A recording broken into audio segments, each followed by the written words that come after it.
Mukama twagala okumwebaza kubanga atuwa ebigambo ebirungi buli lunaku, ebigambo ebituzzaamu amaanyi, ebigambo ebituzzaamu essuubi, ebigambo ebituwanirira, ebigambo ebituteekateeka, ebigambo ebituyimirizaawo mu kukkiriza, ebigambo ebikugasa ggwe nange bye weetaaga ennyo mu bulamu. Kyenva nsaba muganda wange ne mwannyinaze ebigambo bino biwulirize nnyo kubanga bikulu, kubanga bya muwendo, kubanga bikugasa, kubanga bijja kukuzimba, kubanga bijja kwongera essuubi, kubanga bijja kwongera amaanyi, kubanga bijja kuteekateeka.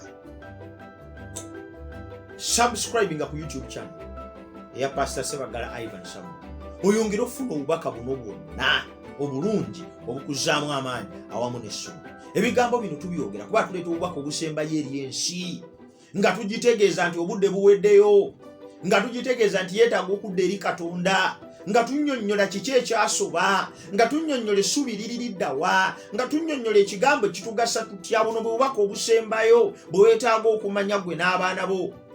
Olw'ekyo tobusuula muguluka, olw'ekyo tobugayaalirira kubanga bwa muwendo, bukuzzaamu amaanyi n'essuubi ne bukuwanguza era onyezebwa okuyita mu bwo.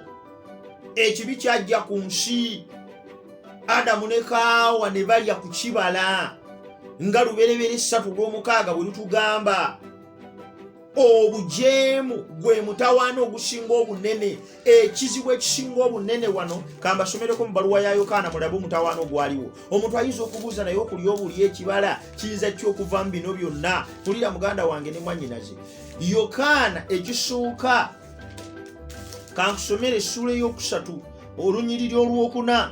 Agamba nti buli muntu yenna akola ekibi akola n'obujeemu. Ekibi bwe bujeemu. Ekibi Adamu ne Kaawa kye baakola bwe bujeemu. Ekikolwa ekyokuluma ku kibala si kye kisinga obubi, naye ekyali emabega w'okulya ekibala ekyo kye njogerako kye kiyitibwa obujeemu. Obujeemu obwo muganda wange ne mwannyinaze bwe buleetedde nze naawe obuzibu. Ekibi bwe bujeemu. Ekikolwa oba kitono oba kinene naye omutima mw'okikoledde kye kikulu. Setaani akimanyi bulungi nnyo nti obujeemu buleetera omuntu akabaate. Omutawaana oguva mu bujeemu nze ngusoma mu Isaaya essula ya 5:9 olunyiriri olw'okubiri. Naye obutali butuukirivu bwammwe bwe bwawudde mmwe ne Katonda wammwe, n'ebibi byammwe bye bimukwesezza amaaso naye atayagala kuwulira. Obutali butuukirivu bwaffe bwe bwawula ffe ne Katonda waffe, n'ekibi kyaffe kye kimukwesa amaaso n'atayagala kuwulira. Setaani akimanyi nti obujeemu bukutulawo enkolagana wakati w'ekitonde n'eyakitonda. Yamanya ati engeri yokka gy'ayinza okukuzikiriza ggwe n'akuteeka mu kubonaabona, n'akuteeka mu kulumwa, n'akuteeka mu kukaaba kwe kuleetera okujeemera Katonda. Kubanga yali yakirabako bwe yajeemera Katonda mu ggulu yasuulibwa. Kati n'amanya nti n'omuntu bw'anaajeemera Katonda naye agenda kusuulibwa. Adamu ne Kaawa mu Luberebera essula ey'okusatu ne bajeemera Katonda.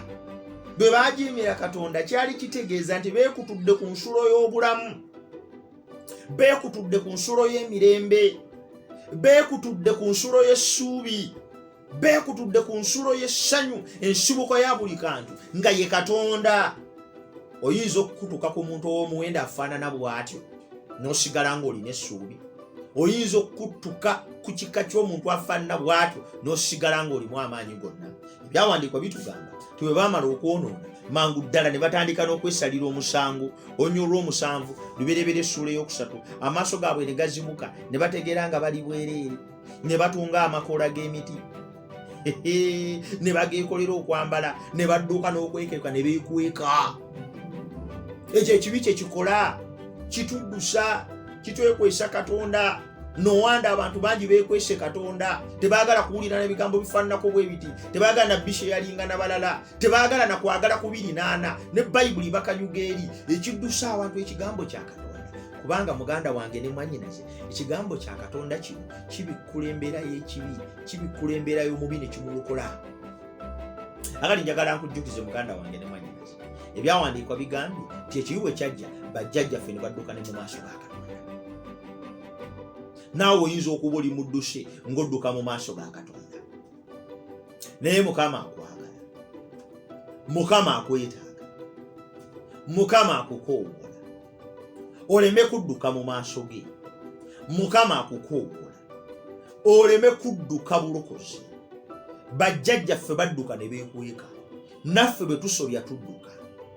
Naye Katonda yabanoonya, najja mu lusuku n'abanoonya abo abaagwa.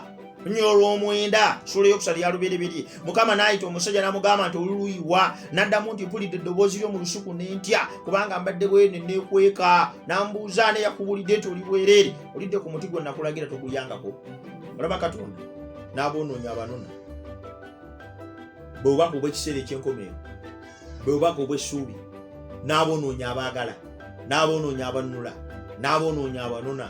Katonda akwagala okununula, Katonda akwagala okulokola, Katonda akwagala okusumulula. Bwe bubaka obw'ekiseera kino eky'enkomerero.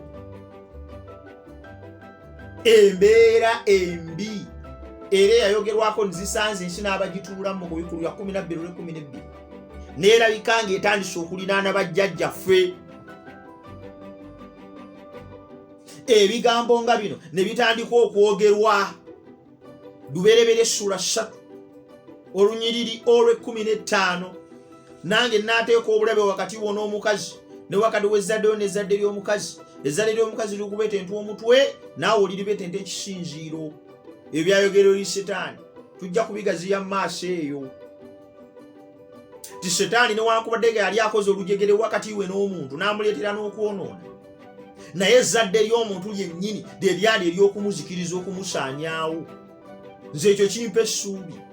Newankubadde Setaani yatukema okugwa, naye Katonda agenda kutuwa essuubi ly'okuwangula. Katonda agenda kumuseetereza ddala, yamuwangula.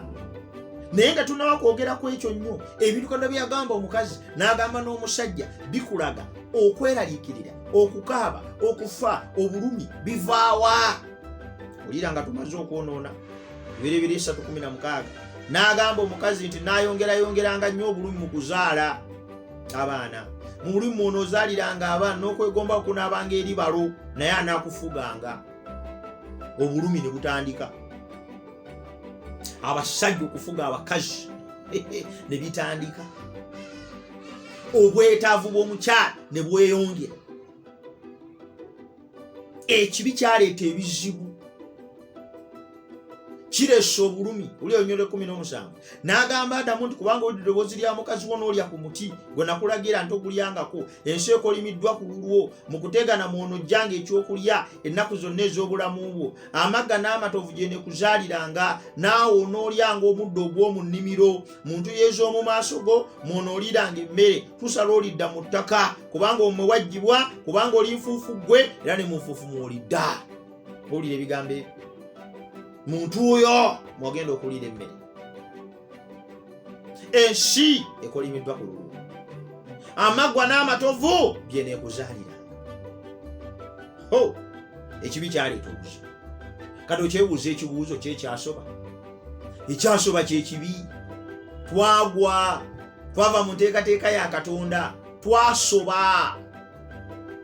Ekikolimo ne kijja ku nsi, kyova okola emirimu nga tegivaamu, kyova otandika amakanga ga maziga, kyova ozaala omwana nga tategeerekeka, kyova obeera mu mirimu nga mukayana bukayanya, okuyiwa omusaayi n'entalo, byonna biva wa. Naye ekisinga okubeera eky'obulumi kiyitibwa kufa. Nti n'okufa nakwo kwajja olw'embeera y'ekibi. Muganda wange ne mwannyinaze awulira ebigambo bino, nsaba ekisa kya Katonda kikuwanirire. Ekibi awo bwe kyatutuusa, nere kitegeeza nti tetulina ssuubi. Ekibi ekyo bwe kyatutuusa, nere kitegeeza nti Katonda tatwagala. Mu Yokaana Sula 10:10 lugamba nti omubbi tajja wabula okubba n'okutta n'okuzikiriza. Nze najja zibe n'obulamu era zibe nabwo mu bungi. Setaani bwe yasuulibwa ku nsi yajja kutubba, yajja kututta, yajja kutuzikiriza. Era ekyo yakikola mu lusuku Adamu. Naye twebaza Katonda nti yatuleka. Yesu najja tube n'obulamu. Azzeewo obuyungiro obwo wakati waffe ne Katonda. tuddemu tweyunge ku nsulo y'obulamu, tuddemu tweyunge ku nsulo y'emirembe, tuddemu tweyunge ku nsulo y'okuwummuzibwa, tuddemu tweyunge ku nsulo y'obuwanguzi.